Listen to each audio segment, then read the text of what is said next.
দিল্লি গিয়ে দেশের স্বরাষ্ট্রমন্ত্রীর সাথে সাক্ষাৎ করে এসেছে বিজেপির জনজাতি মোর্চার নেতৃত্বরা।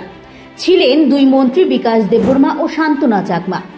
কিন্তু দিল্লিতে থাকা অবস্থায় ব্রাত্য ছিলেন প্রাক্তন সাংসদ তথা বিজেপি জনজাতি মোর্চার ক্ষুরধার নেতা রেবতী ত্রিপুরা। কারণ অজানা। কিন্তু আজ সংবাদের মুখ্য বিষয় তা নয়। মুখ্য বিষয় হলো বিজেপির জনজাতি মোর্চার এই দিল্লি সফরে গোসা হলেন অন্যজন। ক্ষোভ সামলাতে না পেরে অবশেষে সামাজিক মাধ্যমে এসে সরাসরি উগরে দিলেন। যদিও কারোর নাম উল্লেখ করেননি, তবে এই সাক্ষাতে যে উনি অসন্তুষ্ট তা স্পষ্টতই বুঝিয়ে দিয়েছেন।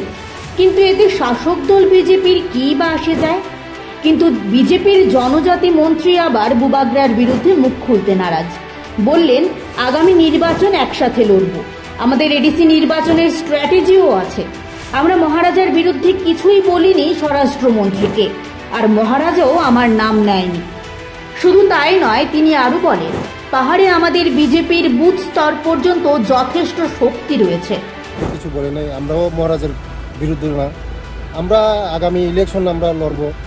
আমাদের আপনারা সবাই জানেন, আমি দিল্লিতে গিয়েছি, আমাদের স্বরাষ্ট্রমন্ত্রীর সঙ্গে দেখা করেছি, আমাদের এই অমিত শাহজির সঙ্গে।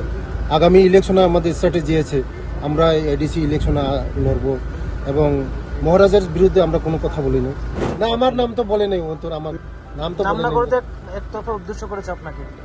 এটা তো আমাদের বলা, আমরা বলছি আগামী দিন আমরা এডিসিতে আসবো, এডিসির পাওয়ার আরো দেবে। পাহাড়ে কতটুকু শক্তি রয়েছে বিজেপির? আমাদের যথেষ্ট শক্তি রয়েছে, আমাদের বুথ স্তর পর্যন্ত শক্তি রয়েছে। আমাদের এখন আমরা দেখবেন 2-3 মাসের মধ্যে আমাদের যথেষ্ট শক্তি আছে। আমাদের পাহাড়ে আমাদের যথেষ্ট শক্তি, আমাদের বুথ আছে, মন্ডল আছে, আমাদের পৃষ্ঠা প্রমুখ আছে, সমস্ত বুথ আছে আমাদের। এবার প্রশ্ন হচ্ছে, পাহাড়ে যদি শাসক দল এতই শক্তিশালী হয়, তবে এডিসির ভিলেজ কমিটির নির্বাচনের আইনি নির্দেশ থাকার পরেও কেন ভোট করাচ্ছে না? আর যদিও বা ভোট হয়, সেখানে মথার হাত ধরতে হচ্ছে কেন? প্রশ্ন অনেক, উত্তর নিরুদ্দেশ। ব্যুরো রিপোর্ট, সন্ধান ত্রিপুরা।